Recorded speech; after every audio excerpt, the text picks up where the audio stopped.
So hello everyone, welcome back my Scienceopedia की एक नई वीडियो में आपका फिर से स्वागत है। आज की क्लास में हम बात करेंगे मैटर और सराउंडिंग्स पार्ट 4 के बारे में। आज हम पढ़ेंगे effect of change of pressure on state of matter.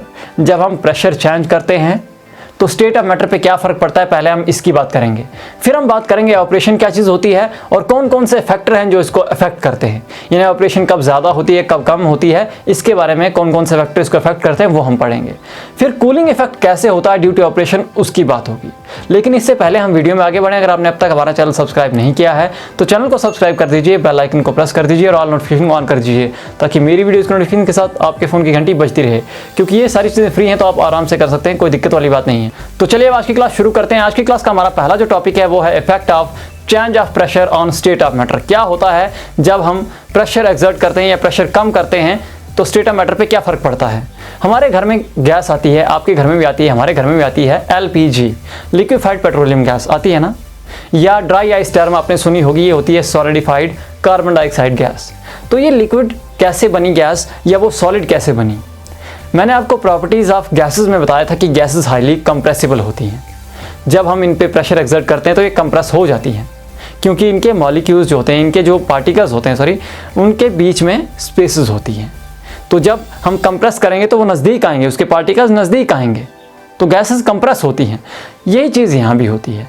जब हम प्रेशर एक्सर्ट करते हैं तो गैसेस के जो पार्टिकल्स हैं वो नज़दीक आते हैं, जिससे वो कंप्रेस होती हैं। और साथ ही साथ कंप्रेशन के दौरान अगर हम कूलिंग भी करते हैं, टेम्परेचर कम करते हैं जब हम कंप्रेशन कर रहे हैं, साथ साथ उसी दौरान अगर हम टेम्परेचर भी घटा देते हैं तो लिक्विड में तब्दील हो जाती है गैस। क्योंकि जब हम कंप्रेशन करेंगे और साथ साथ में टेम्परेचर नहीं घटाएंगे तो क्या होगा, वो लिक्विड में तब्दील नहीं होगी। क्यों? क्योंकि जब हम कंप्रेस कर रहे हैं गैस को तो उसका टेम्परेचर जो है अंदर वो बढ़ेगा, हमको कूलिंग करनी ज़रूरी है, तभी वो लिक्विड फॉर्म में तब्दील होगी। तो प्रेशर के साथ जब हम कूलिंग भी करते हैं तो गैस लिक्विड में तब्दील हो जाती है। अब यहाँ पर कार्बन डाइऑक्साइड के केस में क्या होता है, ये जो है इसमें इसके पार्टिकल्स एकदम से क्लोज आ जाते हैं और ये सॉलिड में तब्दील हो जाती है। ठीक है। अब ड्राई आइस इसको इसलिए कहा जाता है क्योंकि ये लिक्विड की शक्ल में तब्दील नहीं होती है। जब हम एटमॉस्फेरिक प्रेशर पे इसको रखेंगे तो ये डायरेक्टली आइस से, इस सफ़ेद आइस की तरह दिखती है ये भी, तो उससे डायरेक्टली गैस में तब्दील होगी, लिक्विड की शक्ल में नहीं आएगी, इसीलिए इसको ड्राई आइस भी कहा जाता है। अब सिर्फ यही नहीं है, अगर हम आयोडीन की बात करें तो आयोडीन को भी कंप्रेस करके हम सॉलिड में तब्दील करते हैं, फिर बाद में वो डायरेक्टली गैस में तब्दील होती है। नेपथलीन जो है वो भी सॉलिड की शक्ल में आता है, उसके बाद डायरेक्टली जब प्रेशर घट जाता है तो डायरेक्टली गैस उसकी बन जाती है। ये तो बात हो गई effect of pressure on state of matter के बारे में। अब एवापोरेशन क्या चीज़ होती है, अब हम एवापोरेशन की बात करते हैं। तो हम बात करते हैं एवापोरेशन की। एवापोरेशन क्या चीज़ है? एवापोरेशन का मतलब होता है the process of conversion of liquid into its vapour below it's boiling point. किसी लिक्विड का उसके वेपर में तब्दील हो जाना बॉइलिंग पॉइंट से नीचे, उसको हम कहते हैं एवापोरेशन। अब एवापोरेशन होती कैसे है? तो हमारा जो लिक्विड है इसमें जो पार्टिकल्स होते हैं उनकी एनर्जी डिफरेंट होती है। कुछ पार्टिकल्स ऐसे होते हैं जिनकी एनर्जी कम होती है, कुछ पार्टिकल्स ऐसे होते हैं जिनकी एनर्जी काफ़ी ज़्यादा होती है। जिनकी एनर्जी काफ़ी ज़्यादा होती है वो काफ़ी फास्ट मूव करते हैं। मैंने आपको बताया था पार्टिकल्स में, कैरेक्टरिस्टिक ऑफ पार्टिकल्स में बताया था कि पार्टिकल्स का एक कैरेक्टरिस्टिक ये भी है कि वो हमेशा मोशन में रहते हैं, मूव करते रहते हैं। जिसने वो क्लास मिस कर दी है लिंक दे दूंगा, जाकर देख लेना। तो ये मूव करते रहते हैं। तो यहाँ पर जिन पार्टिकल्स की एनर्जी ज़्यादा है वो सरफेस से एस्केप कर जाएंगे। अगर लिक्विड की सरफेस एक्सपोज है, एयर के कांटेक्ट में है, यानी कि हमने ओपन बर्तन में, ओपन कंटेनर में लिक्विड रखा हुआ है तो वो एक्सपोज है, तो वो क्या करेंगे, वो पार्टिकल्स जो हैं हवा में उड़ जाएंगे, वेपर की शक्ल में उड़ जाएंगे।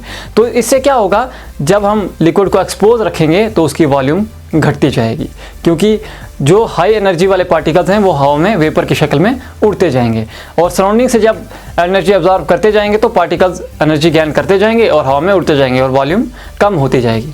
अब कौन कौन से फैक्टर हैं जो इस एवापोरेशन को अफेक्ट करते हैं? सबसे पहली चीज़ है temperature.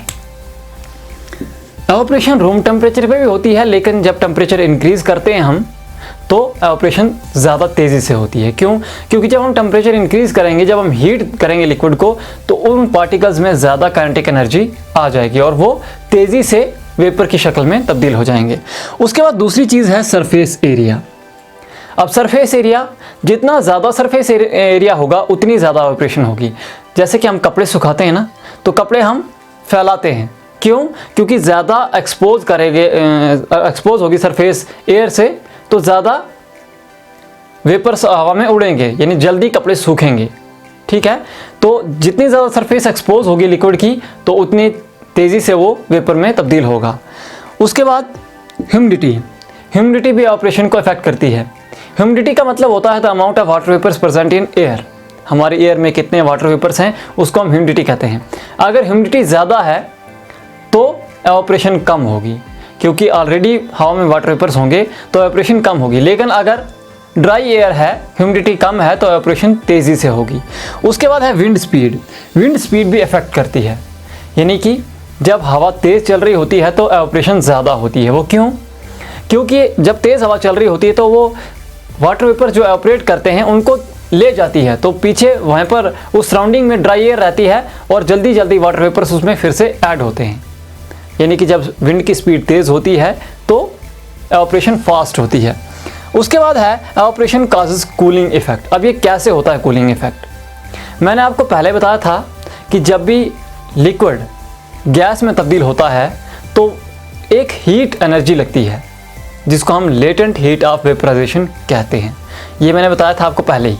Latent heat of vaporisation क्या होता है? ये वो हीट है जो स्टेट को, लिक्विड स्टेट को गैसियस स्टेट में चेंज करने में यूज़ होती है।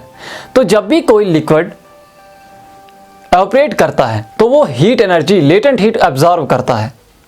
ठीक है, तो उससे क्या होता है, जिस सरफेस पर ये पड़ेगा लिक्विड तो उससे वो हीट एब्जॉर्ब करेगा, तो वो क्या होगा, वो सरफेस ठंडी होगी।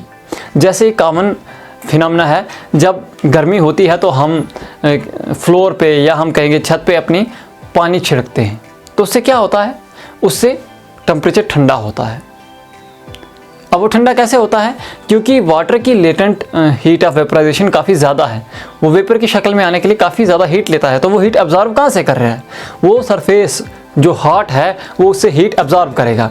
जब उससे हीट एब्जॉर्ब करेगा तो क्या होगा, वो सरफेस ठंडी होगी।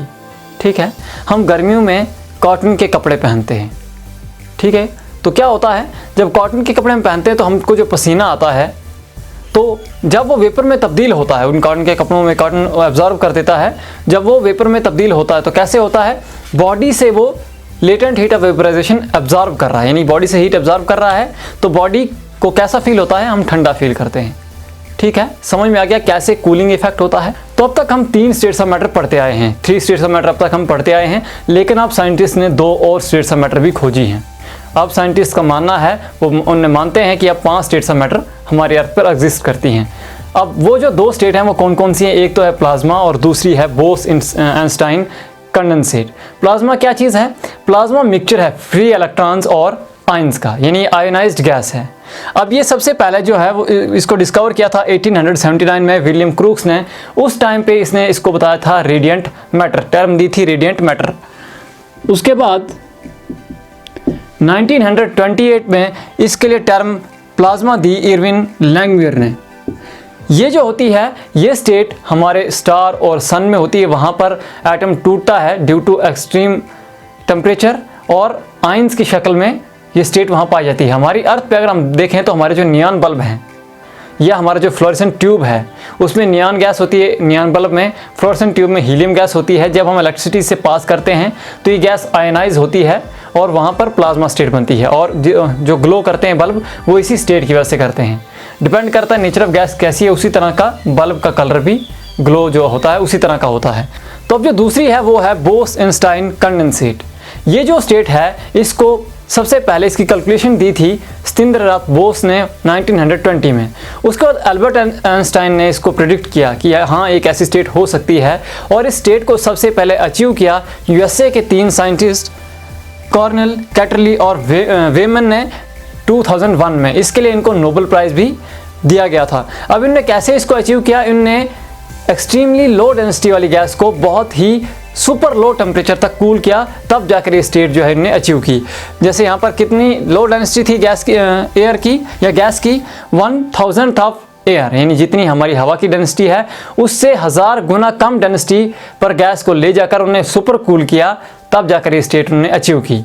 तो ये था इस चैप्टर के बारे में। आज ये चैप्टर हमारा खत्म हो गया। अब हम इसके क्वेश्चंस के बारे में बात करेंगे, लेकिन जाने से पहले वीडियो को लाइक करें, कमेंट करें और शेयर करें ताकि ज़्यादा लोगों तक ये वीडियो पहुंच पाए। फिलहाल अभी के लिए फिर मिलता हूँ एक नई वीडियो में।